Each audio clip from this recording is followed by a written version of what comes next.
Hi, Sonia.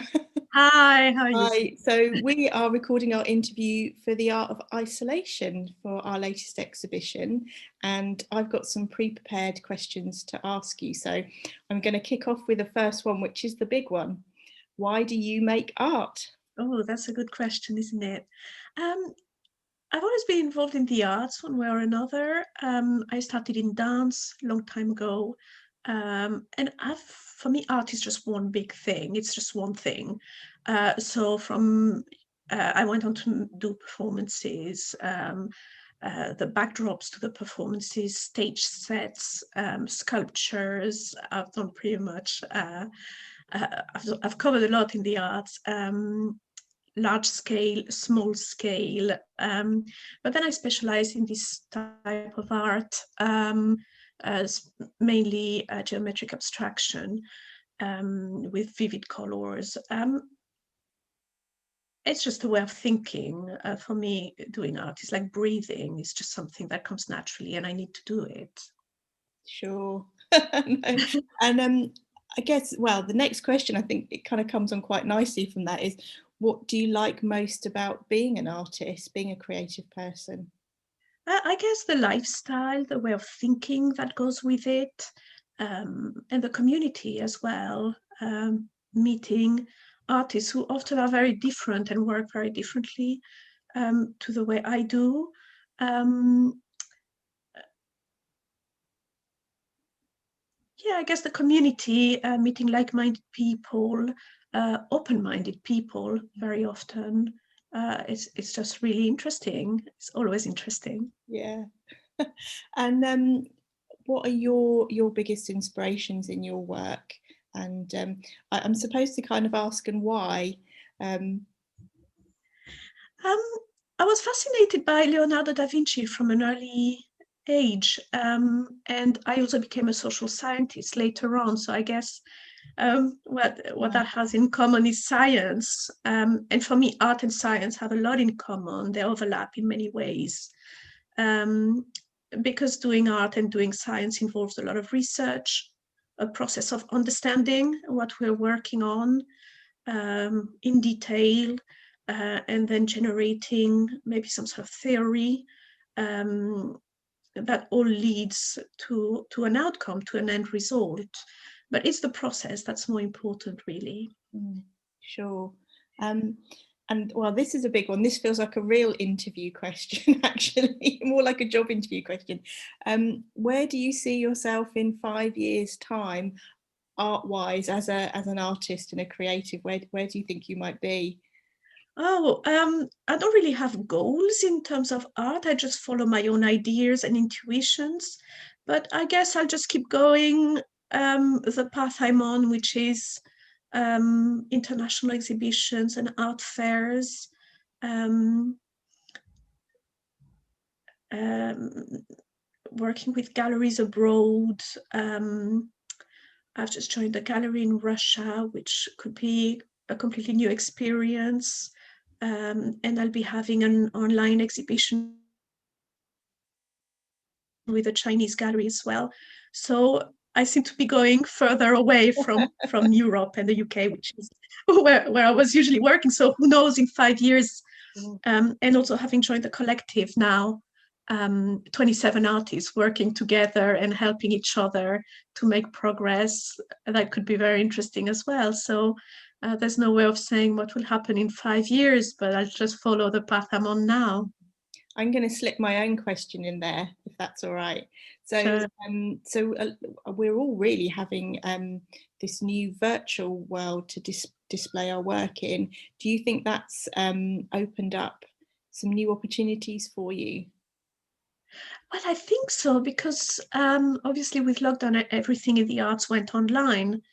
And everybody's looking all over the world at what artists are doing online. So it really is an exciting time in the arts.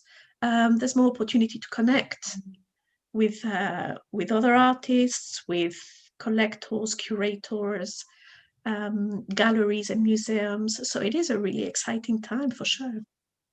And that, I think, kind of quite smoothly comes to our last question, and you've answered them all so brilliantly and concisely. Um, what is it like being part of a collective? Because we're obviously both part of this collective. We've never met in real life. This is the first time we're kind of meeting Yeah. properly, and it's virtually. So yeah, what's it like for you being part of a collective? Well, it's very interesting because usually being an artist for me is quite a solitary experience. Um, and it is a contradictory situation, really, with all these lockdowns, one lockdown after another. Um, we have been isolated for a long time, but somehow we all connected through the Taoi collective. And it's been amazing because I guess we're all missing real life connections, and so we transfer onto the virtual world, and it's such a source of support and motivation as well, because when we're all working together on a project, it really keeps our minds focused. It keeps us working. It's inspiring as well. We exchange ideas and information, so it's a fantastic experience. Yeah, in a way, it's done that. I think in a way that being part of a virtual, sorry, a real life group perhaps didn't do so much. I think it's kind of concentrated people into finding a way to keep those connections. That's right. It's kind of intensified things, Yeah, hasn't it? And in the arts, emotions are really important. And that's one of the key differences with science for me, is that in the arts you can explore emotions in a completely different way. I think it's the only kind of universe, the arts, where you can really delve into emotions. And lockdown has been incredibly intense emotionally for everyone. I mm, think whether it's conscious or unconscious, we all have really felt it. And as artists, I think we're particularly sensitive to what's happening in the world. And the collective kind of helps to channel all this and discuss it and actually turn it into something positive. All this anxiety and all this strangeness of this situation, and we manifest it into exhibitions, which is it's positive, it's therapeutic, and hopefully it inspires and help people through these difficult times. I'm gonna just play back that answer when you ask me that question, because I think that, I think absolutely right. It's a real and I think that thing where lots of people find it hard to be motivated, being part of a collective um, really keeps you motivated. And if you can exhibit online, which, we'd all love to be exhibiting in real life, but I think Yeah. you are exhibiting in online, and having something to work towards actually really helps with that motivation if you're feeling a little bit kind of lost and not necessarily being able to soak up the stuff that would inspire you normally. There's your own home is only inspiring to a certain point, isn't it? Exactly. I think many people are starting to feel a little bit lost in space by now. So this is where the collective can really help. And arts can help people to stay on track and stay inspired and just think about things differently, Yeah. reframe, hopefully. Yes. Thank you. We've kind Thank of you very whizzed through much. them, but I think you've answered them so beautifully. And it's really Thank interesting for you. me because we're part of this collective, but we haven't all necessarily met because of the circumstances in which the collective That's started. right. So it's really nice, and I think your work's really beautiful. It's really nice to kind of hear more about it and put that your face to and your words to what you make. I think the colors I use especially help me through. I think this has been the darkest winter. It has been the darkest time, and and it's often in winter that I come up with my most vivid paintings. I think the colors actually, I think we're compensatory in that sense. Humans find a way to compensate things. So when things are particularly dark, maybe it's not so surprising that the most vivid colors come up. Sure. And they help me actually. Maybe they keep me looking forward to the summer. Yes. And I hope that they will have that effect on the viewers as Yes. well. Thank you. Thank you, Sam.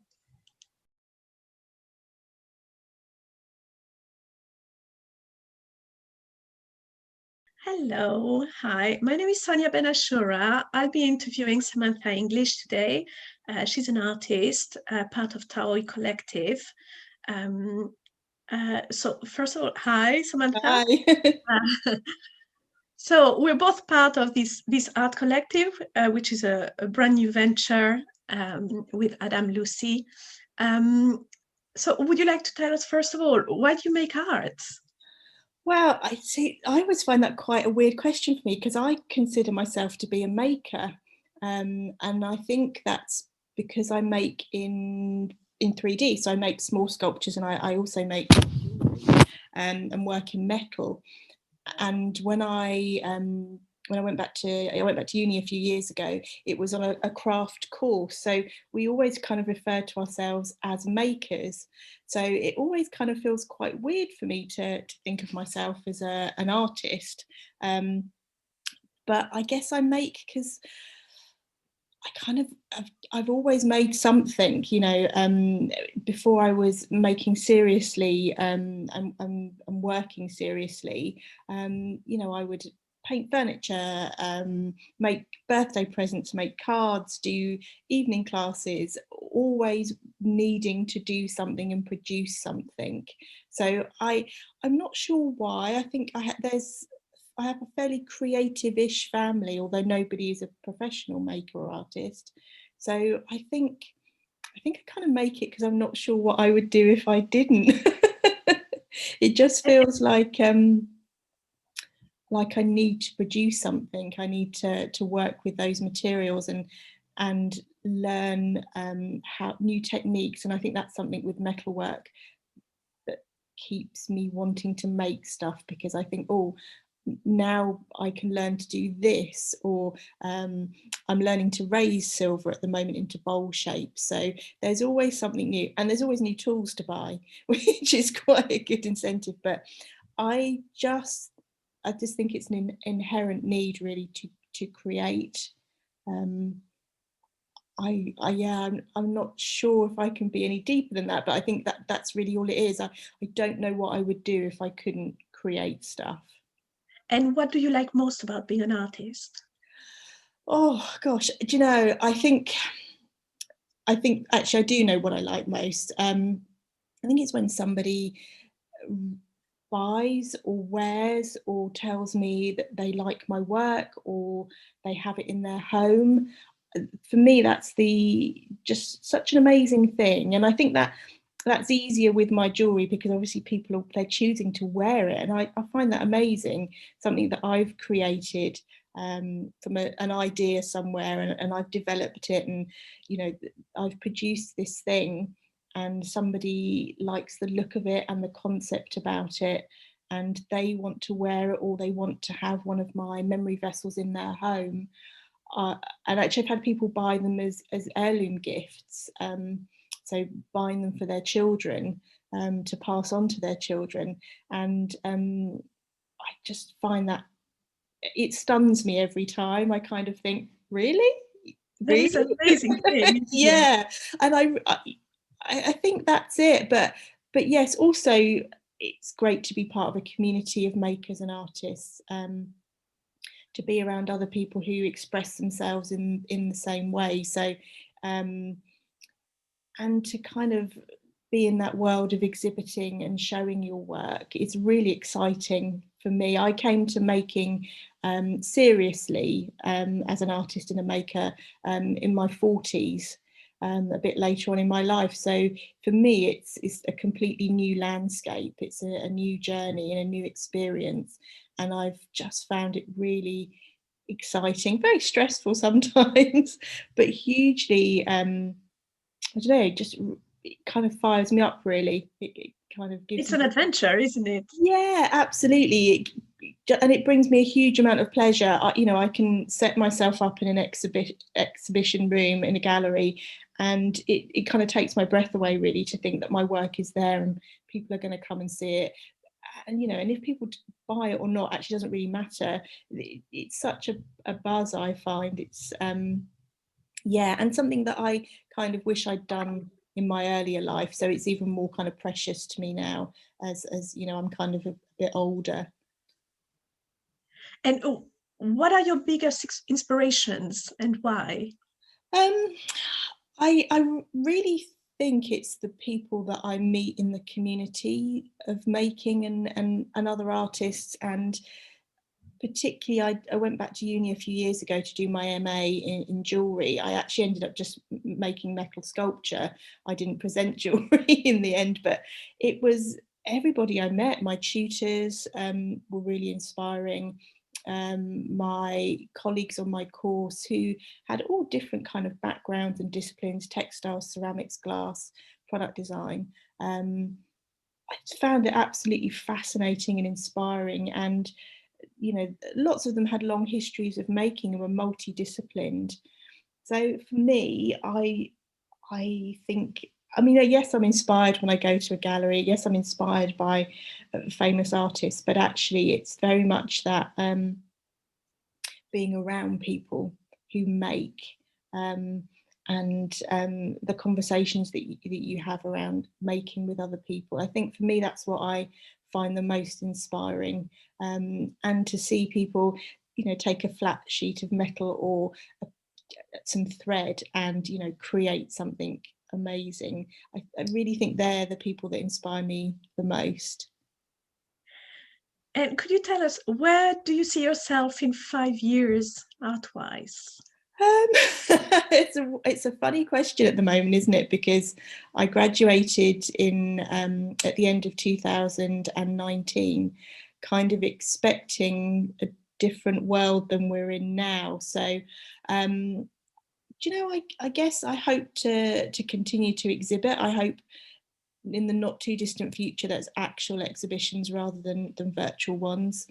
I'd like gallery representation. Who wouldn't? I'd like to be selling my work further afield and displaying it further afield. I think kind of going on the journey of where it hopefully it will naturally take me to more exhibitions, bigger exhibitions, more international work.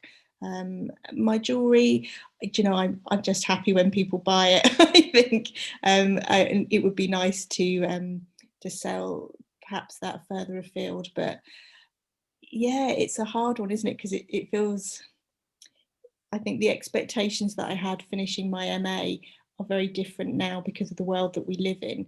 But as long as I can keep making and there's an audience for that, I think I'll be happy to be doing that in 5 years. It sounds exciting. I hope And so. it's nice to have both, to have the jewelry and the art going alongside. Yeah, well, I had always made jewelry on and off for years in different forms, and I really wanted to go back to university. It was something I'd wanted to do for years. Um, I actually wanted to do more of a learning course, but there's very few courses around for jewelry, so I ended up on the MA, and actually that was so again inspiring, and really made me dig deep about what I wanted to create and what I wanted to say. And actually I found it quite challenging to do that in jewelry. I think my jewelry is, I'm probably more of a commercial jewelry maker than a creative jewelry maker, but I found making my memory vessels and working in metal to make small form sculpture, actually that was the way to go. So yeah, I was lucky to have a tutor or tutors who kind of went, yeah, okay, whatever. But it's nice to have It's both of interesting. them. It kind of took you in its own path. Sometimes Mm, art has a life of its own, and it kind of takes you in its own direction somehow. And it seems to be out of your control, which is yeah, fascinating, isn't yeah, it? absolutely. No, you're absolutely right. If you'd have said at the beginning of the course, you will present your show at the end won't be jewelry, I'd have thought, oh no, oh no.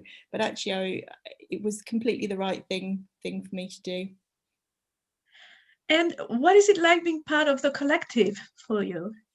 Well, this collective, the Art of Isolation, is great for me because most people in the collective are based in London, and I'm not. I'm on the south coast of West Sussex, so I really enjoy having that connection with people who are making and exhibiting in London. So for me, that's fantastic.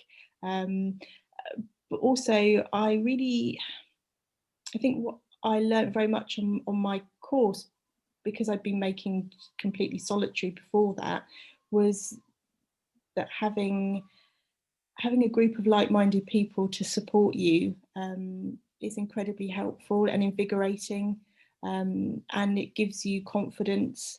You know, you're always able to kind of say, oh, could somebody just take a look at this? What do you think? Where can I do this? How do I do that? It's being able to create those conversations, and also kind of, you know, we all have to be multi-skilled now to run businesses or to be makers and sell stuff, and that's really challenging, I think. So it's great to be part of a collective where the skills that you might not necessarily have are elsewhere, and you can say, you know, does anyone know how I do this, or where's the best place to frame, or where's the best place to do X, Y, or Z. I think that's really important for makers, because we have to be so multifaceted to run our businesses or our careers as makers. You know, we have to do everything, don't we? Run our own websites, you know, create stuff to sell, or find galleries, do our applications for galleries, present our work in the best way, learn new skills. So yeah, I think for me, being part of a collective is it's like a hive mind, and it's really useful. And I think it's a really nice opportunity, and I think I really wanted to take advantage of opportunities that were coming last year. That was kind of what I decided to do when the world changed, that if opportunities came, I would take them. And for me, this collective was a huge opportunity, and I kind of thought, yeah, I'm gonna go for that and see what it's like.